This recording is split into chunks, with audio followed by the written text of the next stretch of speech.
નહીં કરો, આમ નહીં કરો. એટલે ભગવાન પણ પછી કહી દે છે કે તારે જે કાંઈ કરવું હોય કહે છે. આ બે કાર્ય ભગવાન પૂરેપૂરા કરે છે. એટલા માટે એમને પરમાત્મા કહેવાય છે. બેયનું કાર્ય ભગવાનને એમની સાથે કોઈ લેવા દેવા નથી, કોઈ એમને સ્પર્શ કરતું નથી, ભગવાનને કંઈ ભોગવવું નથી અને એમને સુખ દુઃખ ભોગવવું પડતું પણ નથી. એટલે એમને પરમાત્મા એવું કહેવાય છે. પરમ એટલે એનાથી પર. જીવ અને ઈશ્વર, જીવ અને માયા એ બંનેથી પર છે, એટલે એમને પરમાત્મા કહેવાય છે. પર એટલે એમનાથી ઉપર, અને આત્મા તો છે જ ભગવાન પણ, એટલે એમને પરમાત્મા એમ કહેવાય છે. ય એવં વેતિ પુરુષમ પ્રકૃતિમ ચ ગુણૈઃ સર્વથા વર્તમાનોપી ન સ ભૂયો અભિજાયતે. ભગવાન કહે છે, અર્જુન, આ જ્ઞાનનો મહિમા એ છે કે મને જો કોઈ એવો જાણી જાય કે આ પરમાત્મા તો પ્રકૃતિ એટલે કે માયા અને પુરુષ એટલે જીવાત્મા એ બંનેથી પરમાત્મા એ પર છે.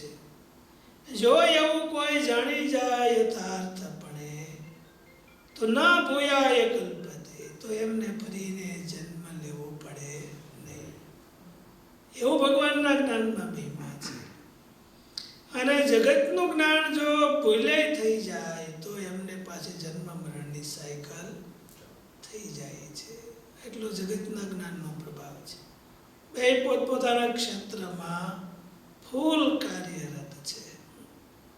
આ જગતની કાંઈ ખબર જ ન હોય, પણ જો એને જરાક ખબર પડી ગઈ તો સંસાર ઊભો થઈ જાય. અને સંસારની બધી જ ખબર હોય, પણ જો એમને જરાક ભગવાનની ખબર પડી જાય તો સંસાર બંધ થઈ જાય છે.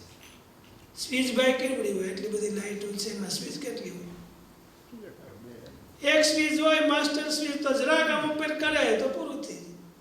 આ બધી લાઈટો બંધ કરવા માટે કઈ લેમ્પ થોડા ઉતારવા પડે બધે? ચાલો ભાઈ આજે બધા લેમ્પ ઉતારી લેવાના, પછી અમારે પછી લાઈટ કરી હોય ત્યારે બધા ચડાવવાના, એવું કરવું પડે. એવું તો આપણે પ્રોગ્રામ 2 કલાક વહેલા ચાલુ કરવો પડે. વળી પછી ઘોડા હરિભક્તો બધાને પછી ચડાવવાળા બીજા બોલવા પડે. ચડાવ આપણે થાકી ગઈ કે કથા સાંભળે નહીં, પાછા તો સાંભળવાળા જુદા. એમ માયા અને ભગવાનનું પણ એટલું જ છે. સ્વિચ ઓફ થઈ જાય એટલે માયા પૂગી જાય છે, સ્વિચ ઓન થાય તો ભગવાન આવી જાય છે. એક ખૂબ પાતળી રેખા છે. સત્સંગી જીવનમાં એકલ શૃંગીનું આખ્યાન આવે છે. એકલ શૃંગી નામના ઋષિ થઈ ગયા. એમના પિતા હતા વિભાંડક ઋષિ. તો વિભાંડક ઋષિ બહુ પવિત્ર હતા, પણ એમના જીવનમાં કાંઈ ભૂલ થઈ ગઈ એટલે એમને બહુ દુઃખ થયું. અને મુમુક્ષુ એમને કહેવાય કે ભૂલ થાય તો એમને દુઃખ થાય. ભૂલ જ ન થાય તો એ ભગવાન કહેવાય છે. એટલે એમને થયું કે મારે તો જીવનમાં થોડી ભૂલ થઈ ગઈ, પણ મારા પુત્રને હવે ક્યારે ભૂલ થવા દેવી નથી. વિભાંડક ઋષિ એમના પુત્ર તે કલશૃંગી. એમને થયું મને જગતનું જ્ઞાન હતું એટલે આ પ્રોબ્લેમ થયો. મારા દીકરાને હું એવી રીતે પાલન પોષણ કરું એમનું કે એમને ખબર જ ન પડે કે આ દુનિયા શું છે. એટલે જન્મ થયો, થોડો એમનો પુત્ર મોટો થયો, તુરંત ઘોર જંગલમાં એમને આશ્રમ બાંધીને રાખવા લાગ્યા. પોતે પણ ત્યાં રહેવા લાગ્યા. એમને ખબર જ ન પડવા દીધી કે સ્ત્રી શું કહેવાય અને પુરુષ શું કહેવાય. ખબર પડે તો એમનું મન આકર્ષાય છે. આવી રીતે એમનું મન, એકલ શૃંગીનું મન પછી તો એવું નિર્વિકારી રહ્યું કે એમને ખબર જ નહીં જગતમાં કાંઈ. પણ બાજુમાં એક રાજ્ય હતું, એમના રાજા હતા લોમપાદ રાજા હતા. એમના રાજ્યમાં 12 વર્ષનો દુષ્કાળ પડ્યો. એટલે રાજાએ એમના બ્રાહ્મણોને બોલાવીને કહ્યું, 1 વર્ષનો દુષ્કાળ પડે તો સમજી શકાય, 2 વર્ષનો પણ સમજી શકાય, પણ 12 વર્ષના દુષ્કાળ પાછળ કાંઈક કારણ હોવું જોઈએ. તમે જોઈ લ્યો તો શું કારણ છે.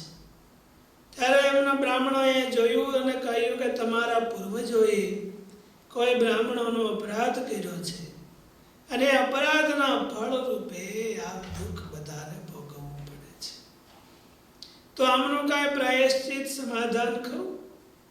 જો હવે વધારે ચાલશે તો બધા જ મૃત્યુ પામશે. બ્રાહ્મણોએ ઉપાય કહ્યો કે રાજન, ઉપાય તો છે પણ બહુ અઘરો છે. શું છે પણ કહો તો ખરા.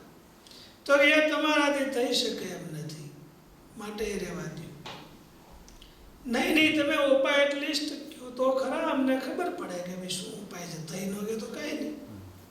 એટલે એમણે કહ્યું, જો આ બાજુના જંગલમાં વિભાંડક મુનિના પુત્ર એકલ શૃંગી રહે છે. એકલ શૃંગી છે, પરમ ભાગવત છે. આ જગતને એમને કાંઈ ખબર નથી. એવા ઋષિ જો તમારા રાજ્યમાં આવે, એમના ચરણ સ્પર્શ જો તમારી ભૂમિ ઉપર થાય તો તમામ દોષ દૂર થઈ જાય અને વરસાદ થાય. હવે એને તો કે અમે લઈ આવીએ, તો કે લાવવામાં બહુ ખતરો છે. શું? તો કે વિભાંડક ઋષિનો એવો પ્રભાવ છે કે જો ત્યાં કોઈ જાય તો એમને બાળીને ભસ્મ કરી નાખે. માટે ત્યાં કોઈ જાતું જ નથી. તમે લેવા કેવી રીતે જશો? રાજાએ કહ્યું કે ભાઈ આપણે, મારે તો કઈ જવું નથી.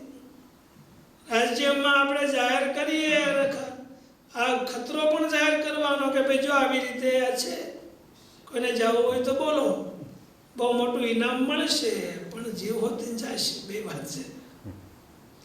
રાજાએ ડિક્લેર કર્યું કે વિભાંડક ઋષિના પુત્ર એકલ શૃંગી જો આપણા રાજ્યમાં આવે તો બધા દુઃખ દૂર થઈ જાય છે. પણ હવે એમને લેવા કોણ જશે? જે લેવા જશે એમને જે કાંઈ માગશે એટલું ઇનામ મળશે. પરંતુ સાથોસાથ જાણી લેવા જેવું છે કે ત્યાં જશે એ પાછા આવશે કે નહીં, એમની કોઈ ખાતરી નથી. પછી આવું હોય તો કોણ ભાઈ ઇનામ લેવા, કોણ પછી ઊભો રહે? પોતે જીવતા જ ન આવે તો કે ઇનામને આપણે શું કરવું? માટે કોઈ તૈયાર નથી. એક ગામની અંદર અલકટ સ્ત્રી હતી, વેશ્યા. એમને થયું આપણે ઇનામ મેળવીએ. એમણે આવીને કહ્યું, રાજા હું એમને લઈ આવું. તો કે આ મોટા મોટા સૈનિકોનું કોઈનું કામ નથી, એમાં તારું શું કામ ચાલશે? વળી તું સ્ત્રી છો, ત્યાં જંગલમાં જતો જ ડરી જઈશ. તો કે હું ભલે સ્ત્રી રહી પણ મારું હૃદય બહુ ક્રૂર છે, માટે મને વાંધો નહીં આવે. એટલે એ પછી એમણે જે કાંઈ સાધન સામગ્રી માગી એ બધી એમને આપી. નૌકા લઈને નદીને સામે કિનારે જંગલ હતું, ત્યાં આવી ગુપ્તચરો દ્વારા તપાસ કરાવી કે આશ્રમ ક્યાં છે. ગુપ્તચરોને કીધું આશ્રમ મળી જાય તો નજીક નહીં જતા, નહીંતર મારે બીજા ગુપ્તચર લેવા જવા પડશે. ગુપ્તચરોએ કહ્યું કે વિભાંડક ઋષિનો આશ્રમ તો આ જગ્યાએ છે, પણ ત્યાં નજીકમાં કોઈ જાતું નથી, પશુ પક્ષી પણ નહીં. એવું છે તો પણ આપણે જવું કેવી રીતે? ગુપ્તચરોને કહ્યું ધ્યાન રાખો, ત્યાંથી જ્યારે ઋષિ બહાર જાય તુરંત મને સમાચાર આપજો. વિભાંડક ઋષિ પડફૂલ લેવા જતા, એકલ શૃંગીને જવા ન દેતા કે વળી ક્યાંક કોક ભટકાઈ જાય. એટલે પોતે બહાર ગયા એટલે તુરંત સમાચાર મળ્યા કે ઋષિ જંગલમાં ગયા છે પડફૂલ લેવા. એટલે તુરંત વેશ્યા આવી હતી. તો ઋષિ તો બહુ રાજી થઈ ગયા, અમારે ત્યાં બહુ ઓછા ઋષિઓ આવે છે. ખબર જ ન હોય માટે બધું શું છે? ઋષિ જ છે. તમારો નાનો છોકરો હોય તો એમને મમ્મી શીખડાવે કે આ ડેડી, એટલે બધા જે સ્ત્રીઓ આવે તો એને ડેડી જ કહે.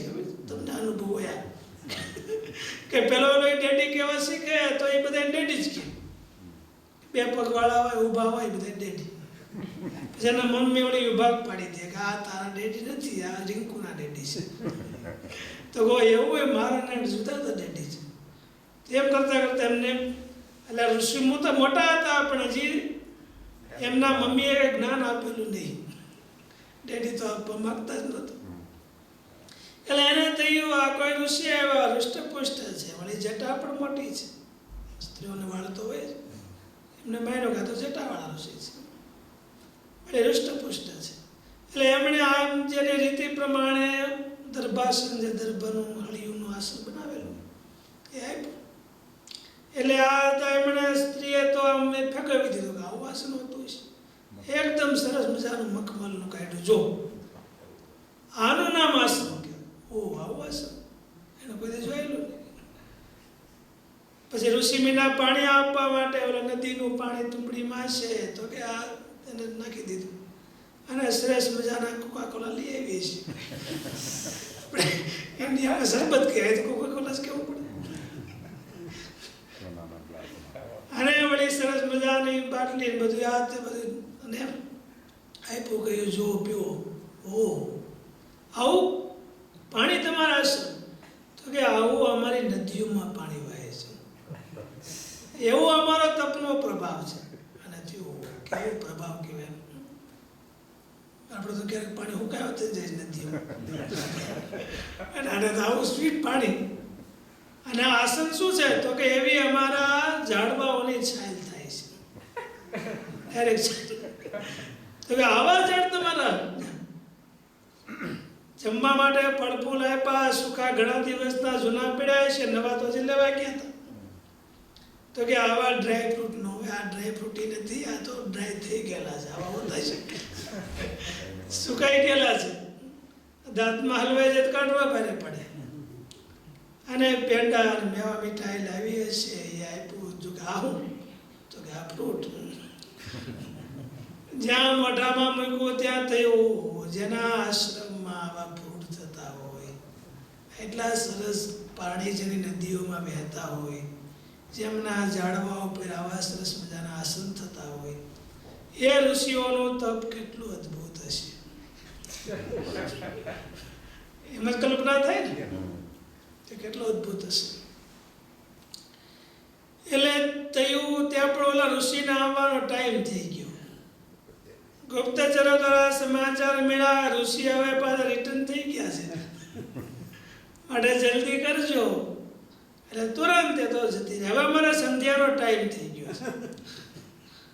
હવે અમારે સંધ્યાનો ટાઈમ થઈ ગયો. ઓહો, તમે અટાણે પણ સંધ્યા કરો? તો કે અમારે 10 વખત સંધ્યા કરવાની. થઈ આવું થાય એમ થતું હોય છે. તો તમે અમારે કરતા ડબલ સાધના કરો. અમે તો 5 જ વખત કરીએ છીએ, તમે 10 વખત કરો. 10 વખત કરો ત્યારે આવો પ્રભાવ થાય છે.